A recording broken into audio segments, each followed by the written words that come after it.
Once upon a time, in the ancient land of Egypt, a baby boy named Moshe was born.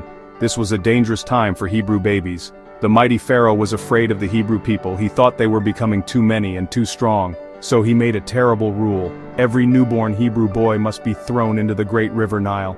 But Moshe's mother loved him so much, she just could not bear to lose her precious son. She wove a little basket out of reeds, making it strong and waterproof with tar. She gently placed her baby inside and hid the basket among the tall reeds by the riverbank. Moshe's older sister Miriam watched over the basket from a distance. Soon a special person came down to the river to bathe.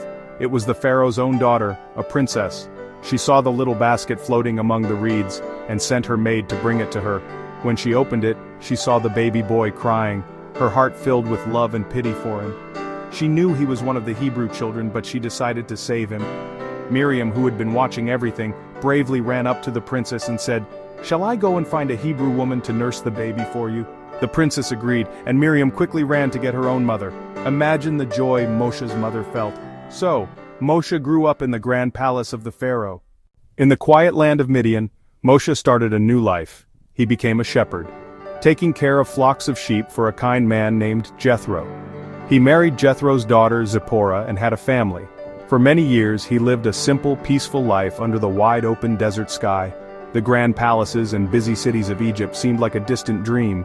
One day, while Moshe was leading his flock near a mountain called Horeb, the mountain of God, he saw something very strange. He saw a bush that was completely on fire, with bright flames dancing all around its leaves and branches. But the amazing thing was that the bush was not burning up. It just kept burning and burning, yet it remained whole and green. Moshe thought, "I must go closer and see this incredible sight." As Moshe walked toward the burning bush, a powerful voice called out to him from the flames. "Moshe, Moshe," it said. Moshe was startled but answered, "Here I am." The voice then said, "Do not come any closer. Take off your sandals, for you are standing on holy ground. I am Yahweh, the God of your fathers, Abraham, Isaac, and Jacob." Moshe was filled with awe and hid his face, for he was afraid to look at Yahweh. Yahweh told him that he had seen the terrible misery of his people in Egypt and had heard their cries. Yahweh then gave Moshe a very important job as written in the Torah. He said, "I am sending you to Pharaoh to bring my people, the Hebrews, out of Egypt, as commanded in the Torah." Moshe was scared and felt he was not the right person for such a big task. But Yahweh promised, "I will be with you. When you have brought the people out of Egypt, you will all worship me on this very mountain, as it is written in the Torah." With God's promise in his heart, Moshe returned to Egypt. He and Aaron marched straight to the grand palace, approaching the mighty Pharaoh's throne. The throne room was vast, guards, important officials. Moshe stood tall, no longer afraid. He spoke the words God had given him, "Let my people go." Pharaoh scoffed hard and proud. "Who is the Lord? I will not let Israel go." Pharaoh punished the Hebrews, harsher work. "Do not give them straw, they must gather straw themselves." Still the same brick quota. Yahweh promised to show Pharaoh his power. Plagues. Aaron lifted his staff over the Nile. The water turned to blood, fish dead in the river stank, no water to drink. Pharaoh refused to listen. Frogs covered the land in millions. Frogs in houses, frogs in beds, frogs in ovens. Pharaoh begged for relief and promised freedom. The frogs were gone. Pharaoh hardened his heart again. More plagues followed, one by one. Gnats swarmed. Flies buzzed everywhere. A disease killed Egyptian livestock. Painful boils broke out on the people. Hail of ice and fire smashed crops. A vast swarm of locusts devoured what remained. A thick, dark cloud covered Egypt for 3 days. Pharaoh would promise freedom after each plague, then pride returned and he refused, just as Yahweh had foretold in the Torah. After 9 terrible plagues had struck Egypt, Pharaoh's heart remained as hard as stone. Yahweh told Moshe that he would send one last, most dreadful plague. At midnight, the firstborn son in every Egyptian family would die.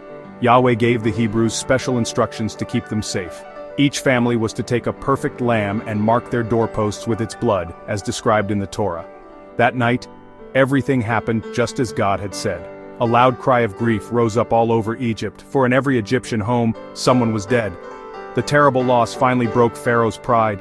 He called for Moshe and Aaron in the middle of the night and cried, "Get out, leave my people, go worship Yahweh as you have asked."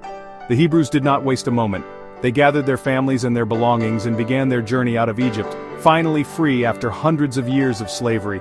Yahweh led them by the way of the desert toward the Red Sea. He went before them as a pillar of cloud by day to guide them, and as a pillar of fire by night to give them light.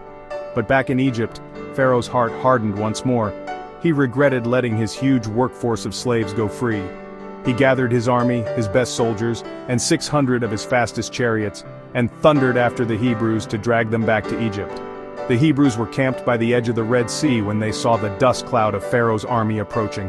They were terrified. In front of them was the vast, deep sea, and behind them was the most powerful army in the world. They felt trapped, and cried out to Moshe, "Was it because there were no graves in Egypt that you brought us to the desert to die?" But Moshe told them, "Do not be afraid, stand firm, and you will see the deliverance Yahweh will bring you today." Then, at Yahweh's command, Moshe stretched his hand out over the sea. A strong east wind blew all night long, and the waters of the Red Sea parted, creating a dry path right through the middle, with a wall of water on the right and on the left. The Hebrew people stared in amazement at the miracle before them, a dry road where just moments before there had been a deep sea.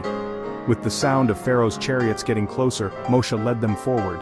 They walked on dry ground, with the sea held back on both sides like a giant liquid fence, just as Yahweh had promised in the Torah. The pillar of fire moved behind them, standing between the Hebrews and the Egyptians. It gave light to Yahweh's people while casting darkness and confusion upon Pharaoh's army. All through the night they hurried across to the other side.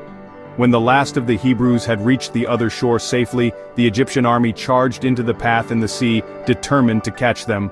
But God had another plan. He made the wheels of their chariots get stuck in the muddy seabed. As the morning light appeared, Yahweh told Moshe, "Stretch out your hand over the sea." Moshe did as he was told, and the towering walls of water crashed down. The entire Egyptian army was swallowed by the sea. Not a single one of them survived. When the Hebrews saw the bodies of their former masters washed up on the shore, they finally understood the true power of God. They knew without a doubt that they were truly free. A great feeling of relief and joy swept through the people. They were no longer slaves as Yahweh had promised in the Torah. They were a free nation, saved by the mighty hand of Yahweh. Their long nightmare in Egypt was finally over, and a new future was beginning. Miriam, Moshe's sister, took a tambourine in her hand. All the women followed her with tambourines. All the women followed her dancing. They sang a song of praise and thanksgiving to Yahweh. "Sing to Yahweh, for he is highly exalted. Both horse and driver he has hurled into the sea." For the first time in centuries, their songs were not cries of sorrow but shouts of pure joy. They were now in the vast wilderness, a new and sometimes scary place, but they were together and they were free. They put their trust in Yahweh and in his servant Moshe, ready to begin their long journey toward the land Yahweh had promised them in the Torah. And so began their journey to freedom, guided by Yahweh who had heard their cries and delivered them with a mighty hand and an outstretched arm.